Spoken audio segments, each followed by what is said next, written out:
Welcome. You are in a safe and quiet place. The world outside is far away. Whatever you were thinking about before this moment, it can wait. It has no claim on you right now. Tonight, we are going to do something unusual. We are going to visit a world that existed not thousands of years ago, but only a few centuries back. A world that shaped the one we live in. A world that most of us imagine we understand, from paintings, from films, from storybooks, but we do not understand it. Not really. Medieval Europe, the period we roughly call the Middle Ages, stretching from about 500 C to 1500 C, a span of 1,000 years. 1,000 years of daily life that look nothing like what we experience today. Tonight, we explore that daily life, not through kings and battles, not through dates and dynasties, but through 4 human beings, 4 ordinary people, each living in the same world but experiencing it from a completely different position. A peasant farmer in a village in England around the year 1250. A craftsman in a market town in France around the same era, a monk in a Benedictine monastery in Germany sometime in the 13th century, and a noblewoman in a castle in northern Italy, a woman of privilege by medieval standards, and yet by ours, struggling in ways we would not easily bear. Their lives were connected. The food on the noble's table was grown by hands like the peasants. The cloth in the monk's robe was made by hands like the craftsman's.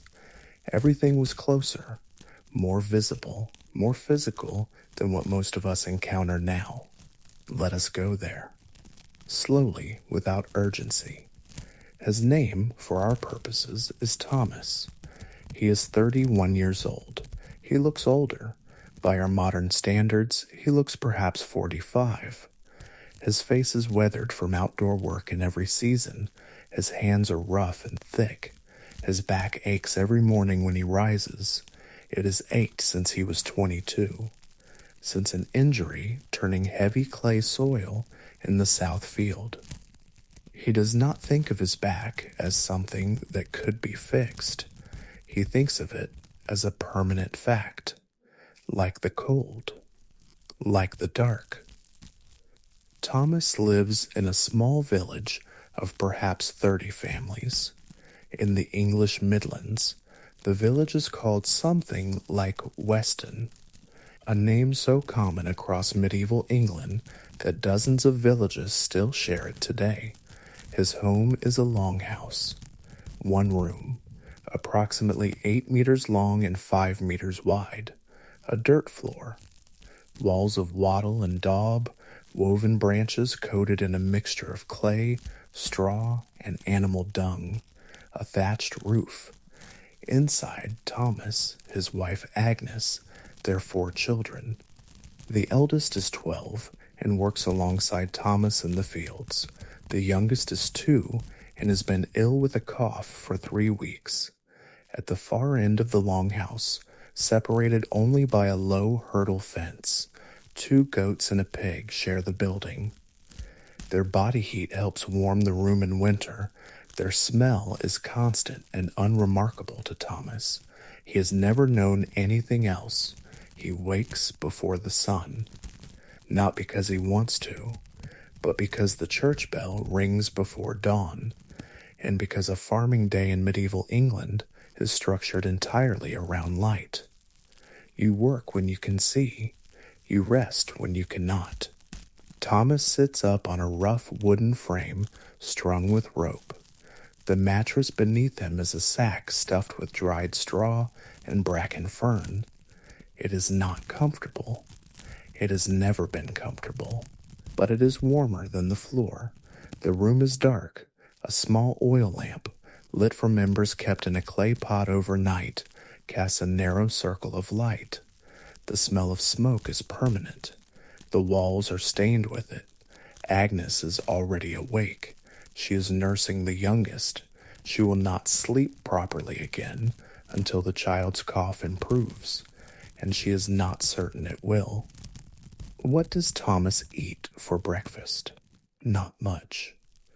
A rough bread made from rye or mixed grain, not the white bread of the wealthy that requires refined flour, and refined flour is expensive. His bread is dense and dark, and sometimes slightly sour from the fermentation of poorly kept grain. He might also eat a small amount of pottage left from the previous evening. Pottage, a thick soup or stew, was the staple food of medieval peasant life. Made from whatever was available: barley, oats, leeks, cabbage, dried peas, flavored with herbs if they had them, without meat on most days. He drinks ale, not for pleasure, but because the water from the village stream is not safe. Everyone understands this, though not in the terms we would use. They do not speak of bacteria. They speak of bad water. And they are right. The ale he drinks is low in the substance that affects the mind. It is closer to what we might call small beer, a very light brew. Made primarily to be safer than untreated water, he drinks it the way we drink water. Every day, at every meal. By the time the light is strong enough to work by, Thomas is in the field. The field system used in medieval England was called the open field system. The village land was divided into large strips, and each family held a number of strips scattered across several large fields. The idea was to share the best and worst land somewhat equally, and to ensure that crop rotation happened in an organized way. Thomas holds 12 acres of strips. This sounds like a reasonable amount, and in some ways it is enough to survive, barely, if the weather is good and the harvest does not fail. But those 12 acres must be worked almost entirely by human hands. Imagine what this means. To plow a single acre of heavy clay English soil, you needed a team of oxen and ideally 2 people, one to guide the plow, one to drive the animals. If you were lucky enough to own or share a plow team. Thomas does not own oxen. He cooperates with 2 other families to share the use of 4 oxen and a wooden plow, iron-tipped. Each family contributes labor to the cooperative effort. Each family gets a portion of the plowed land in return. This kind of arrangement, informal but essential, characterized much of medieval peasant life. Survival was communal. No single family could manage entirely alone.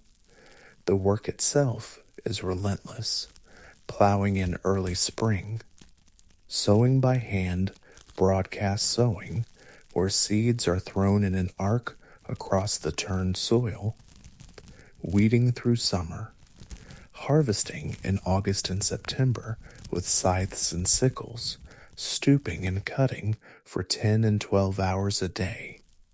After harvest, the work continues, threshing, beating the cut grain against a hard surface to separate seed from stalk, winnowing, tossing the grain in the air so the wind carries away the lighter chaff, and all of this while also tending the animals, maintaining the fences and ditches, cutting wood for fuel, maintaining the thatched roof, and fulfilling obligations to the lord of the manor. Thomas is what historians call a villain, a serf. He is not enslaved in the way we understand slavery from other periods of history, but he is legally bound to the land. He cannot leave the village without the lord's permission. He cannot marry his daughter without paying the lord a fee. When he dies, his best animal will be taken by the Lord's reeve as a form of death tax. Every week, Thomas must work a set number of days on the Lord's land before he works his own. During harvest, those obligations increase. The Lord's grain must be brought in first. This was the feudal arrangement. Labor in exchange for the use of land and the theoretical protection of the Lord. In practice, protection was uncertain, labor was not. Let us talk about Thomas's body, because the body is where medieval life becomes most foreign to us. Thomas, at 31, has most of his original teeth, but several are broken or rotted. He has never had a tooth pulled by a trained professional. The nearest person who performs that service is a traveling barber surgeon who passes through the area twice a year, and his methods involve forceps, speed, and no form of pain relief. Thomas's gums bleed when he bites hard things. He has had recurring toothaches since his mid-20s.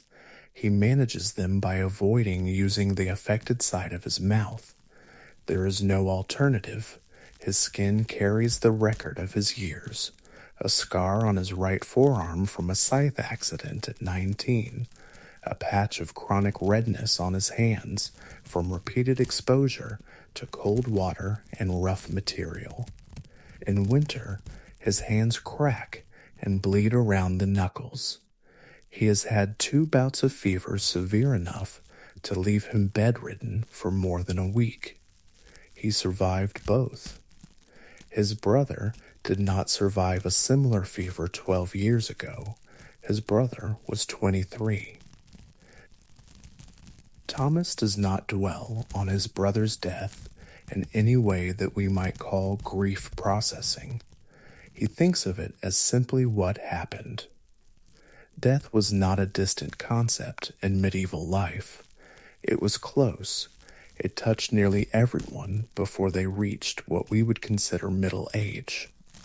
Medieval European life expectancy at birth is estimated by historians at somewhere between 30 and 40 years, but this number is heavily influenced by high rates of infant and child mortality. If a person survived to adulthood, they might well live into their 50s or 60s, but getting to adulthood was far from guaranteed. Agnes, Thomas's wife, has been pregnant 6 times. 2 of those pregnancies ended before the child was born. 2 of the children who were born died within their first 2 years. 4 children remain. She is 27 years old. The medical care available to Thomas and his family is, by our standards, almost non-existent. The nearest physician would be in the nearest town, a day's walk away, and his services would cost more than Thomas earns in a month. More accessible was the local healer, an older woman in the village, a repository of traditional plant-based remedies and practical knowledge. She knew which herbs grew in the hedgerows. She knew how to set a simple fracture. She knew the words spoken during childbirth that she had heard from her own mother. Her treatments worked sometimes, other times they did not. One thing Thomas's world does have is communal support. When a family is ill, neighbors bring food. When a harvest is damaged by weather, the village shares what it can. When someone dies, the community gathers. The isolation and anonymity of modern urban life was completely foreign to the medieval village. You were known. Everyone knew everyone. This was both a comfort and a constraint. There was no privacy in any modern sense, no possibility of reinventing yourself or starting over. You were born into a place, a family, a position, and that position was, for the most part, where you stayed. By late afternoon, Thomas's working day is drawing to a close. He walks back from the field. His boots are muddy to the ankle. His clothing is wool. undyed or dyed in simple earth colors. Wool in summer, which is warm, wool in winter, which is not warm enough. Agnes has made pottage, barley, onions, dried beans, a small piece of salted pork, a luxury reserved for days when extra energy is needed. It is served in a wooden bowl. Thomas eats with a spoon he carved himself and a knife he has carried for years. There are no forks. Forks in medieval Europe were an extremely rare curiosity until the 15th century. Even in wealthy households, fingers were the primary utensil. After eating, the family does not have a great deal of time before sleep. In winter, the dark came quickly and deeply, and fuel for lighting was expensive and used sparingly.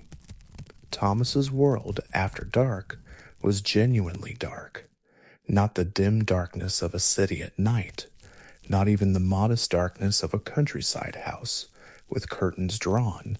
Medieval darkness was complete. On a moonless night in a closed longhouse, with the lamp not lit, you could not see your hand in front of your face. Historians studying sleep in pre-industrial Europe have found evidence that medieval people commonly slept in two phases, not one continuous block as we do today. They went to sleep when it became dark, around 8 or 9 in the evening in winter. They slept for 3 or 4 hours. Then they woke, naturally, for a period of an hour or so. During this middle waking time, they prayed, talked quietly, tended the fire. Then they slept again until dawn. This pattern, called segmented sleep, was not seen as unusual. It was simply what sleep was. The idea that a person should sleep for 8 continuous hours is in many ways a product of the industrial age and artificial light. Thomas sleeps on his straw mattress with Agnes and the youngest 2 children pressed close for warmth. The older 2 children sleep at the other end of the room. The goats shift and settle nearby. The fire is banked low. The night is not quiet. The village is never entirely silent. Dogs bark. Animals move. The wind finds gaps in the walls. But Thomas sleeps. He sleeps deeply. His body demands it after the day it has had. And in the morning, before the light, before the bell, before Agnes has risen, for a moment he lies still, in the warmth between sleep and waking. And perhaps in that moment, his life is not so different from yours. His name is Guillaume. He is a shoemaker.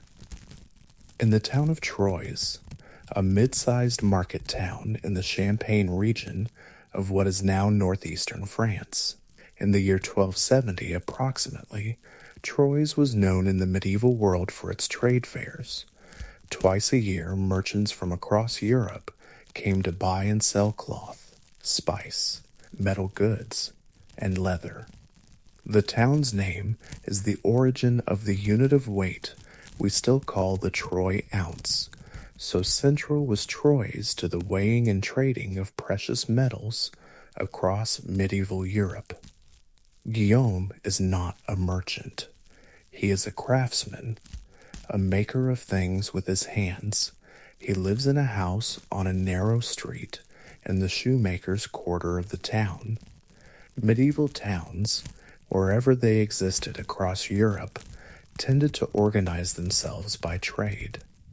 Butchers in one quarter, dyers near the river, because dyeing required enormous amounts of water, blacksmiths where the noise would not disturb the wealthy, shoemakers in streets where their work would be visible and accessible.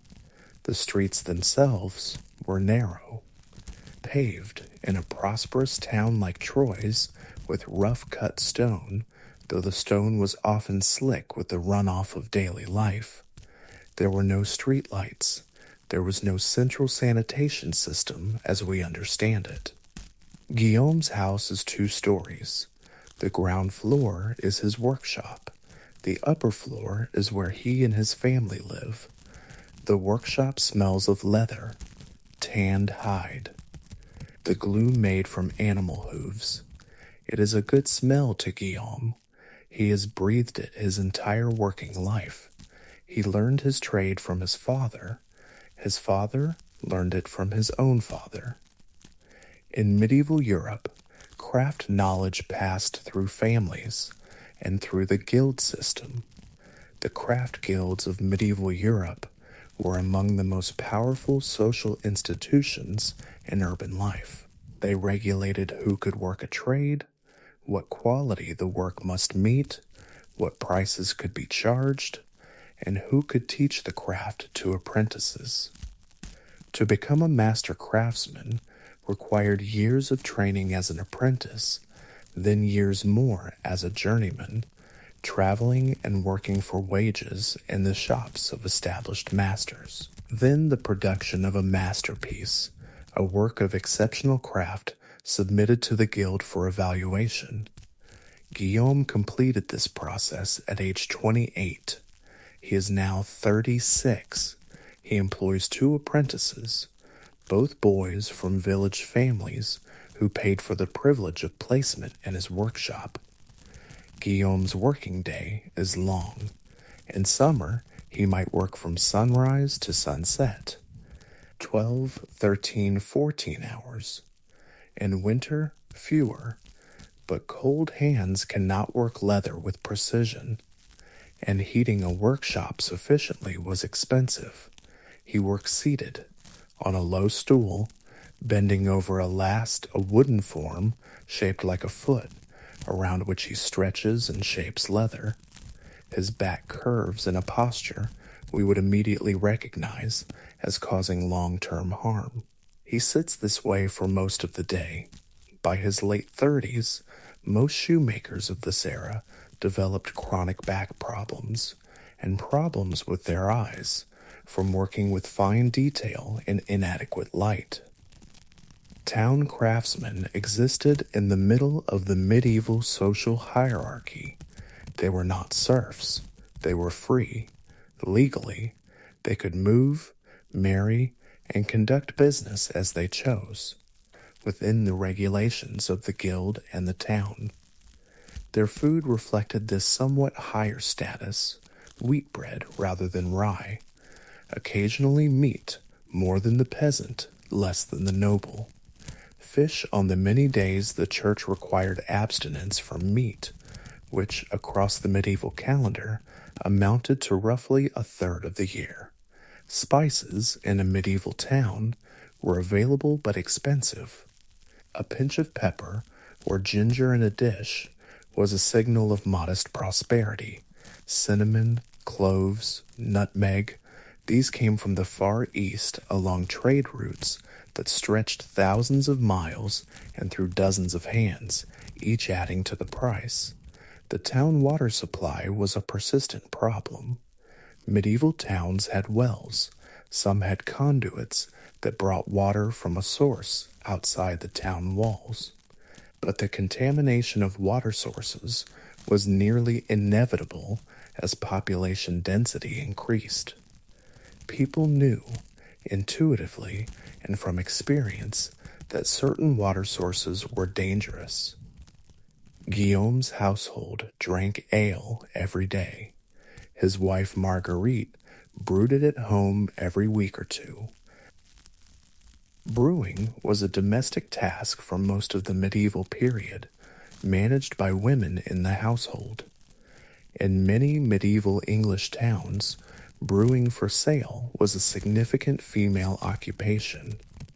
Marguerite is 34. She manages the household while Guillaume manages the workshop. These are not separate spheres. She also monitors the apprentices. She manages the household accounts, which she keeps in her head. She sells surplus goods at the market. She is by any measure doing 2 full-time jobs. Her children, 3 of them, aged between 5 and 13, are also part of the household economy. The eldest is already helping in the workshop. Childhood in the medieval sense was short, not because adults did not love their children, but because the economic reality required children to become useful as early as possible. The medieval town had dangers that the village did not, or rather, dangers that existed everywhere but were amplified by density.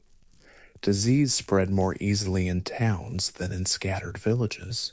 The proximity of thousands of people, the shared water supply, the limited understanding of sanitation, all of these created conditions in which illness moved quickly.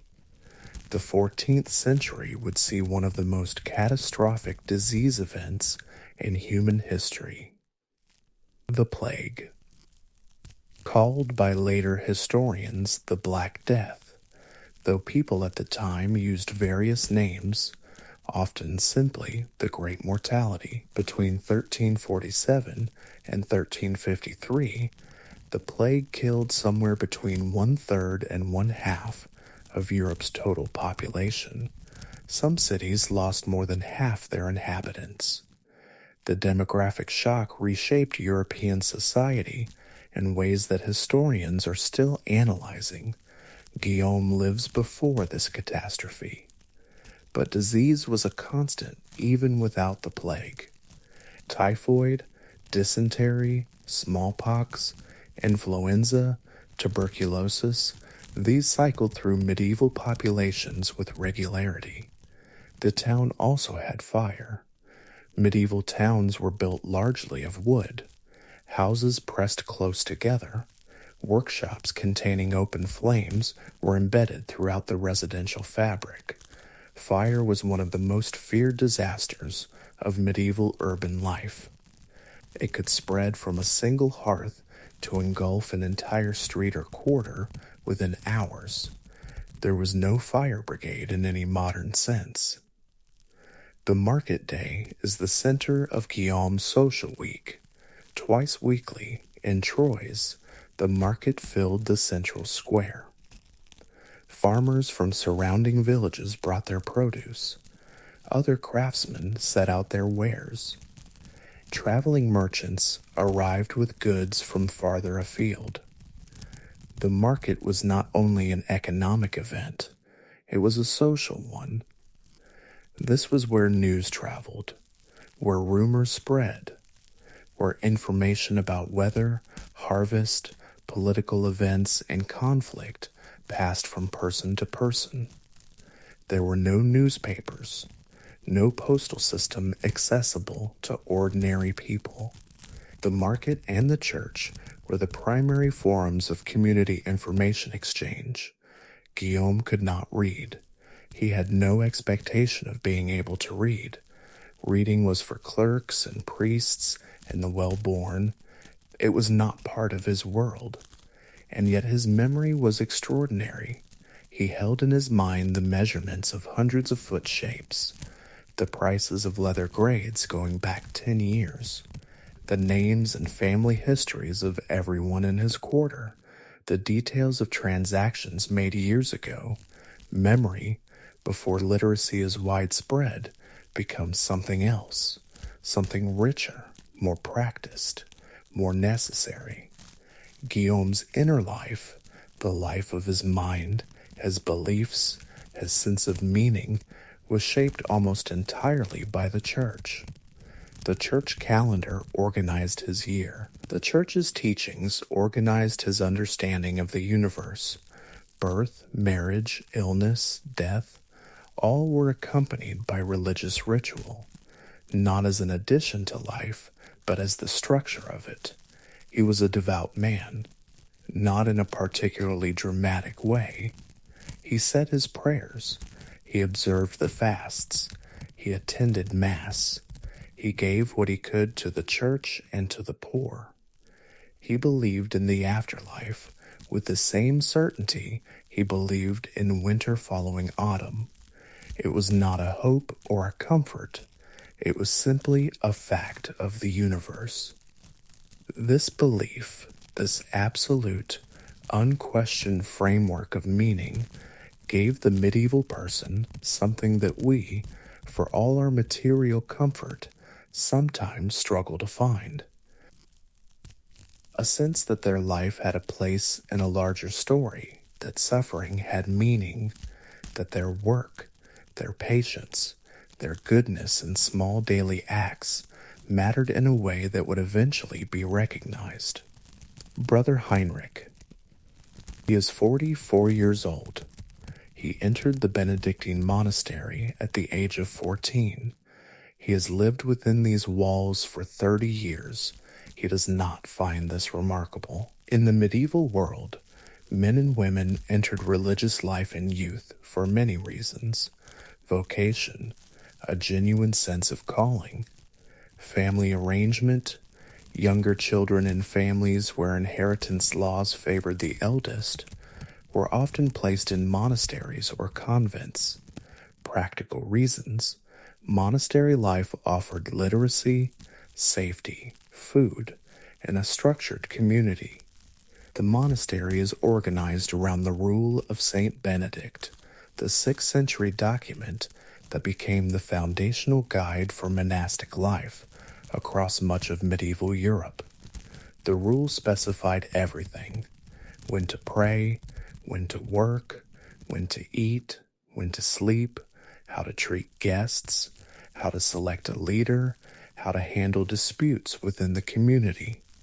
It was a total framework for daily life, comprehensive in a way that almost nothing else in the medieval world was comprehensive. The monastery also had a library, one of the few places in medieval Europe where books were systematically kept, copied, and preserved.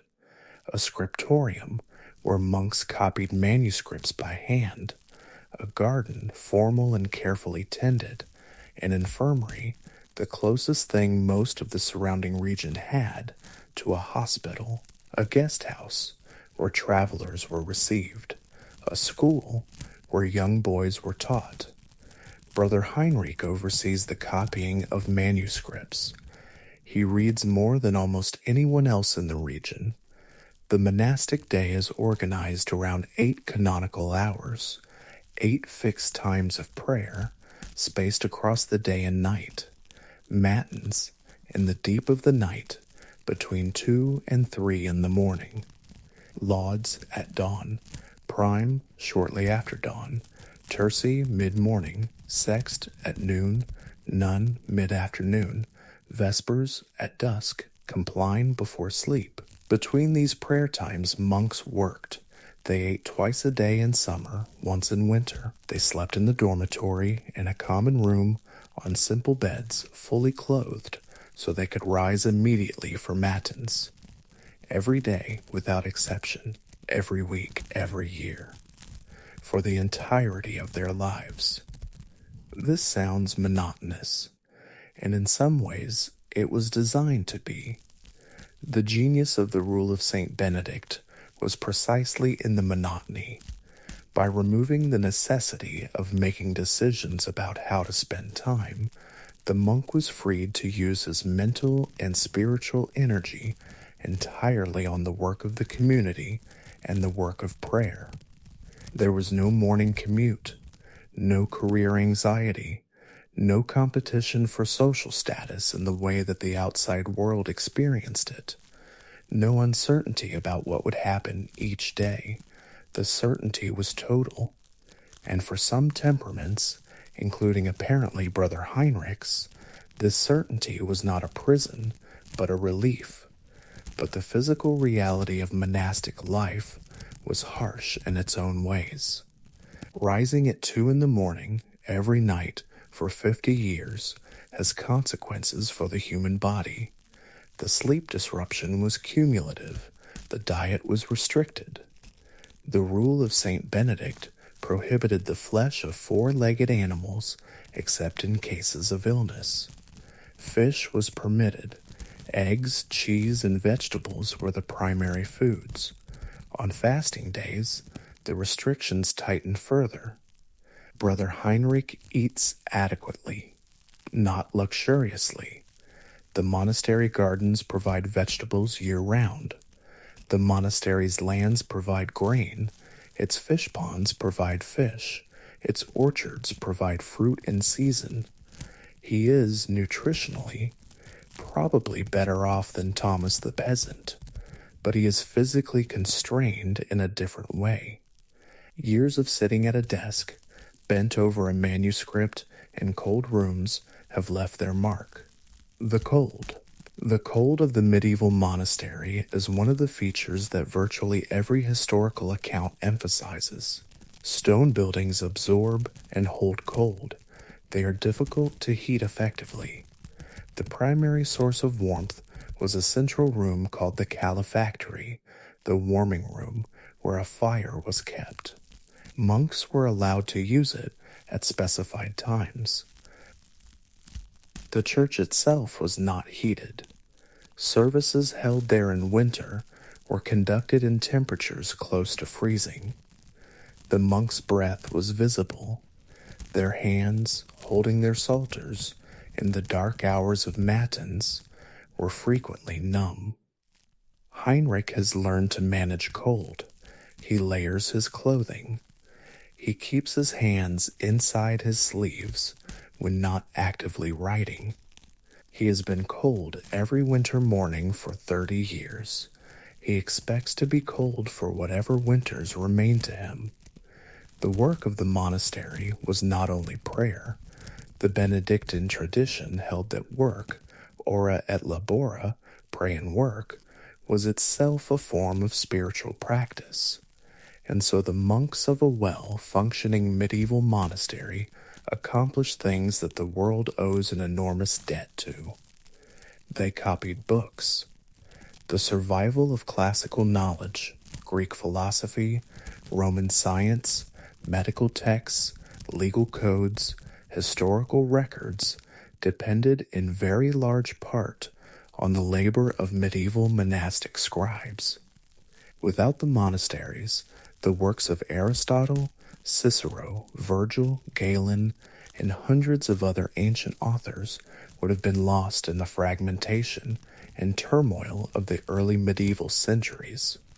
Brother Heinrich has, in 30 years, copied or supervised the copying of dozens of texts, a commentary on the Psalms, several volumes of Gregory the Great's writings, a copy of Pliny's Natural History, several medical texts.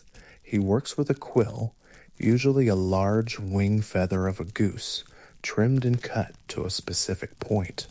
His ink is made from oak gall mixed with iron sulfate and gum arabic. This iron gall ink has remarkable permanence. Documents written with it 1,000 years ago can still be read today. The parchment he writes on is made from animal skin, usually calfskin or sheepskin, scraped and stretched and dried to produce a smooth, durable writing surface. A single large Bible might require the skins of 500 animals to produce. The cost and labor were staggering. This is why books were valuable, not just intellectually, literally valuable. Monetarily, a single fine manuscript might be worth as much as a small farm. Brother Heinrich handles these objects with the reverence that we might give to something priceless, because they are priceless. The monastery was also a center of practical knowledge. The monastic gardens were among the most sophisticated in medieval Europe. Monks cultivated medicinal herbs, fruit trees, and vegetables with a systematic attention that drew on classical texts, including the writings of ancient Greek and Roman agricultural authors that survived precisely because monasteries had copied and preserved them. But let us not romanticize. Monastery life had its tensions. The rule of Saint Benedict addressed internal conflict because internal conflict existed.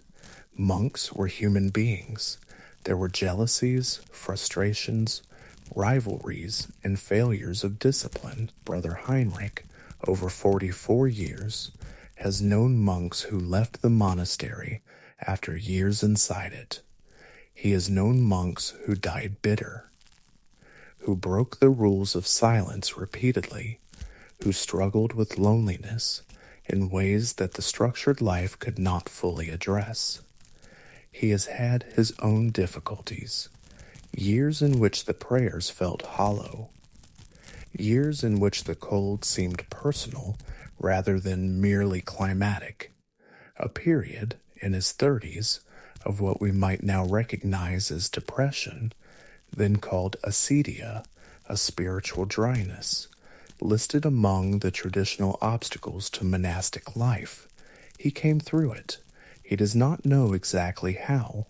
Gradually, through years of continuing to do the same things, whether or not they felt meaningful, until eventually they did again. This, too, is a very human thing. At Compline, the last prayer of the monastic day, the community gathers in the church. The candles are lit. Their light is warm and small against the stone. The psalms are sung in plainchant, the unaccompanied vocal music of the medieval church. A single melodic line, rising and falling, carrying the ancient words. It is beautiful.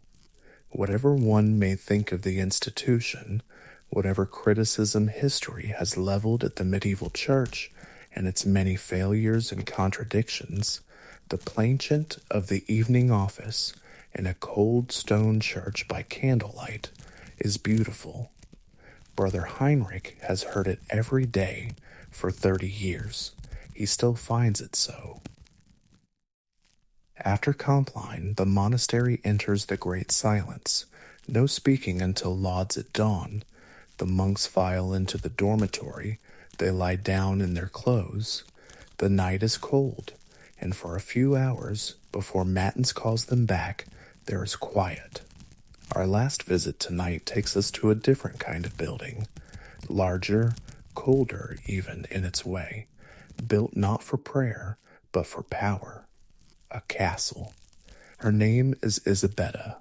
She is 26 years old, the wife of a minor Italian nobleman, a lord of moderate lands in the foothills north of Verona, in what is now northern Italy. The year is approximately 1280. She is, by the standards of her time and class, fortunate, and yet let us be honest about what her fortune actually looks like. The castle is not a fairy tale structure. It is a working military and administrative complex. Stone walls, thick enough to stop a ballista bolt, small windows, small to allow archers to shoot outward while being difficult to shoot through from outside, which means very little light penetrates the interior rooms. The great hall, where the household gathers for meals, is large, and because of its size, it is very difficult to heat. In winter, Isabetta wears layer upon layer of wool, a linen shift against the skin, a wool kirtle, an overgown, a wool mantle over all of that. She still feels cold at the edges of herself, her feet, her fingertips, the tip of her nose. She was married at 16. Her husband, Marco, is 31. The marriage was arranged by their families, a political and economic alliance between two noble households. Neither she nor Marco was asked their preference. This was not unusual. Among the nobility of medieval Europe, marriage was above all a strategic instrument. She has come to regard Marco with something that is not love in the romantic sense, but is perhaps something more durable, a kind of steady working partnership. He respects her management of the household.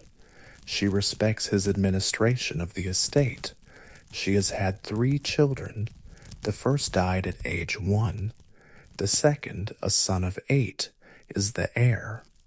The third, a daughter of 5, runs through the hall chasing the household dogs. The castle employs a considerable staff, a steward who manages the estate accounts, a chaplain who leads the household in prayer, a cook and kitchen workers, household knights, young men training for military service who live in the household as part of their education, servants at various levels of the hierarchy. Isabella oversees much of this. The domestic management of a noble household was the primary responsibility of the lady of the castle. This included supervising food preparation, managing household supplies, overseeing the welfare of servants and castle dependents, and receiving and entertaining guests, which for a noble household was a frequent and important obligation. It was administrative work, demanding, complex, and largely invisible to history, because history for most of the medieval period was written by men about men. What does Isabella eat? More than Thomas, more than Guillaume, more than Brother Heinrich. But the concept of eating well in the medieval period was very different from ours. The medieval noble's diet was heavily weighted toward meat. This was a marker of social status. The more meat a household consumed, and particularly the more varied and expensive the meat, the higher its social position was considered to be. Beef, pork, mutton, game birds, venison from the estate's hunting grounds, fish, also in abundance, especially on the many days when meat was religiously prohibited. Spices were used lavishly by noble households, not merely for flavor, but because their cost announced wealth.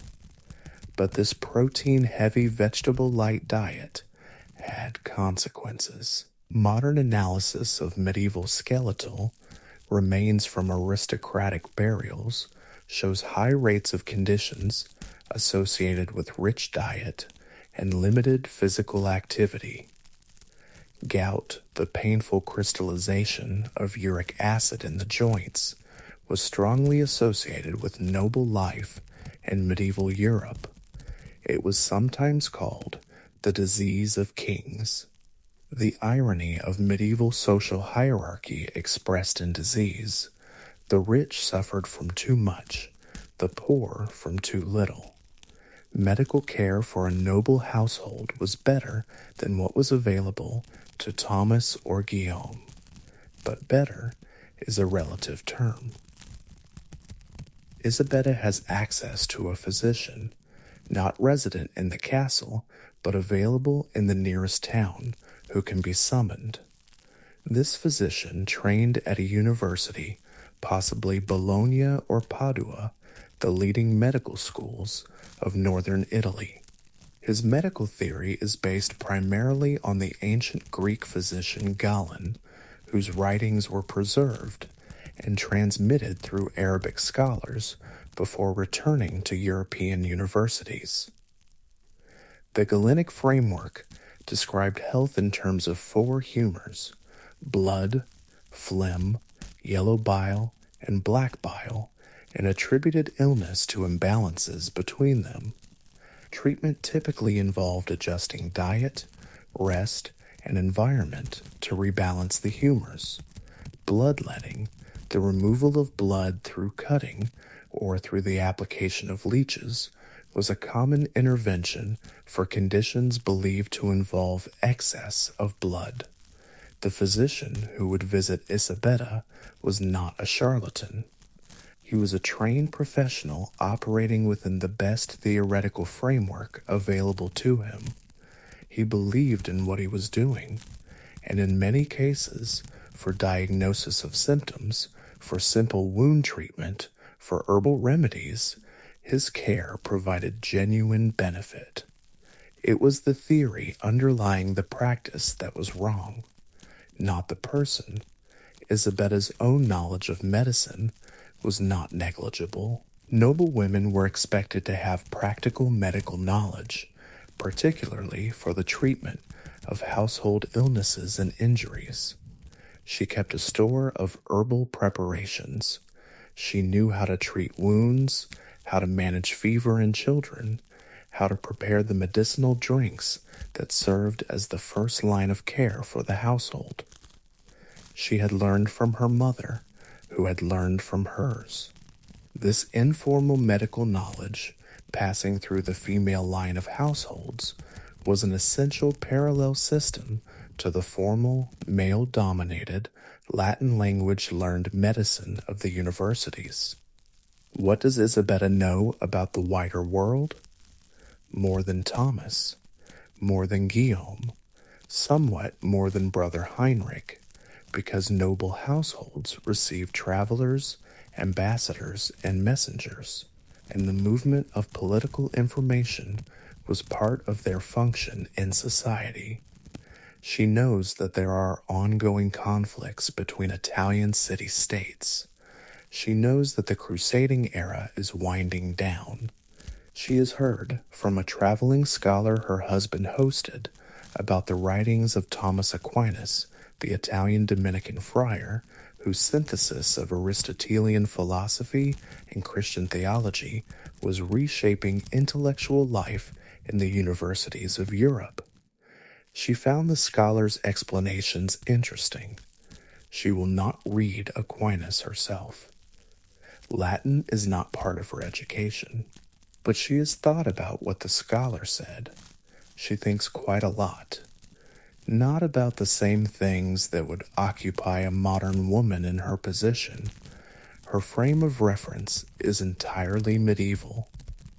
But the quality of mind, the observing, questioning, reflecting intelligence, is entirely recognizable. The constraints on Isabetta's life were real and significant. She had very little formal authority despite managing an enormously complex household. The estate, its land, its income, its decisions belonged legally to her husband. Her freedom of movement was limited by expectation and by practical concern. Travel was difficult, physically demanding, and potentially dangerous in a world without reliable roads, without police, without communication systems. Her opinions, her preferences, her decisions operated within a framework of consultation and persuasion rather than authority.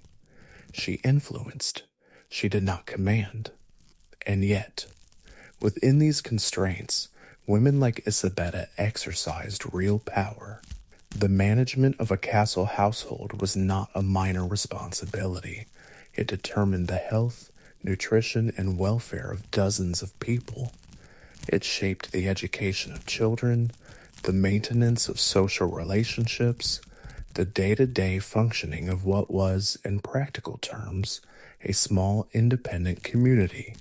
The history of medieval Europe that survives in the formal record is largely the history of formal power, armies, kings, laws, treaties. The history that does not survive as fully, but that shaped daily life at least as much, is the history of domestic management, of informal care networks, of the knowledge passed between women across generations. Isabella was part of that history, as was Agnes, the wife of Thomas the peasant, and Marguerite, the wife of Guillaume the shoemaker. Their names we have had to invent. Their stories we have had to reconstruct from fragments. But they were there. As the day ends, Isabella sits by the fire in the solar, the small private room off the great hall that serves as the family's more intimate living space. The fire here is adequate. The room is relatively warm by castle standards. Her daughter has fallen asleep with her head in Isabella's lap. The weight of the child is warm. Beyond the window, the narrow, shutter-covered window looking out over the estate, the night is complete. No artificial light for miles. The stars, on a clear night, are extraordinary, the sky unpolluted by anything. She is not thinking about the stars. She is thinking about the household accounts, about a letter she needs to send to her mother, about whether the youngest child's cough is improving.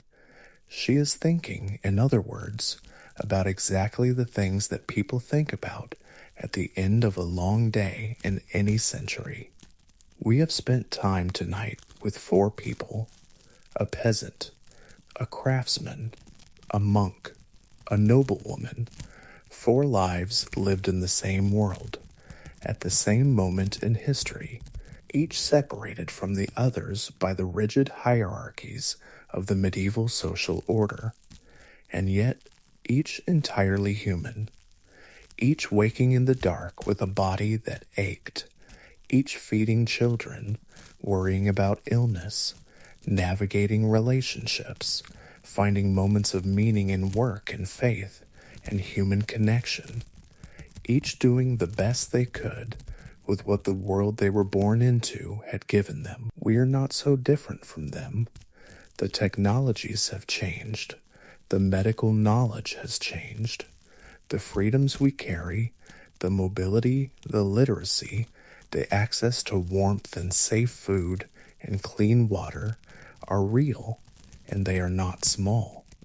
But the essential human predicament of being alive in a world we did not choose, in a body that will not last forever, trying to find meaning and connection in some measure of peace that has not changed at all. You are warm right now. You are safe. Your body is at rest. Whatever you carry from your own day, set it down. Thomas has already set his down. Agnes is nursing the youngest back to health. Guillaume has closed his workshop. Brother Heinrich is at Compline. Isabetta's daughter has fallen asleep. The medieval night is long and dark and quiet, and so is yours. Let your breath slow. Let the weight of this day settle into the ground beneath you. There is nothing left to solve tonight. History is patient. It has been waiting 1,000 years. It will wait for you as well.